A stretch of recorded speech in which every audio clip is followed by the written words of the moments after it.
দুর্গার বিয়েতে জগদ্ধাত্রীর কাণ্ড দেখে অবাক হলো সবাই। হ্যাঁ বন্ধুরা, মুখার্জি বাড়িতে এখন উৎসবের জোয়ার বইছে। গায়ে হলুদের রং মিলিয়ে যাওয়ার আগেই বিয়ের সানাইয়ের সুর তুলেছে এক নতুন আনন্দ। ঋষভের সাথে দুর্গার 4 হাত এক হওয়ার এই মাহেন্দ্রক্ষণে প্রতিটি কোণ যেন সেজে উঠেছে আলো আর ভালোবাসার আভায়। আর এই শুভক্ষণে জগদ্ধাত্রী যেন এক স্নেহময়ী মা, নিজের হাতে পরম যত্নে সে দুর্গাকে সাজিয়ে দিচ্ছে কোণের সাজে। তার হাতের প্রতিটি ছোঁয়ায় মিশে আছে মায়া আর ভালোবাসা, আর তার কণ্ঠে ফুটে উঠেছে এক সুন্দর গান, আর সেই গানের সুরেই সে সাজিয়ে তুলছে দুর্গাকে। অন্যদিকে দেখা যায় ঋষভ বরের বেশে এসে দাঁড়ায় মুখার্জি বাড়ির দরজায়। শঙ্খ আর উলুধ্বনিতে মুখরিত হয়ে উঠল চারপাশ। কিন্তু এই উৎসবের রঙিন মুহূর্তেই নেমে এলো ঘোর আমাবস্যা।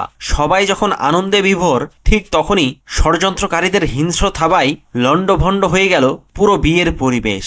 তাহলে বন্ধুরা, দুর্গার বিয়েটা কি এভাবেই রণক্ষেত্রে পরিণত হবে, নাকি জগদ্ধাত্রী জ্যাসরূপে সমস্ত চক্রান্তকারীদের গ্রেপ্তার করবে?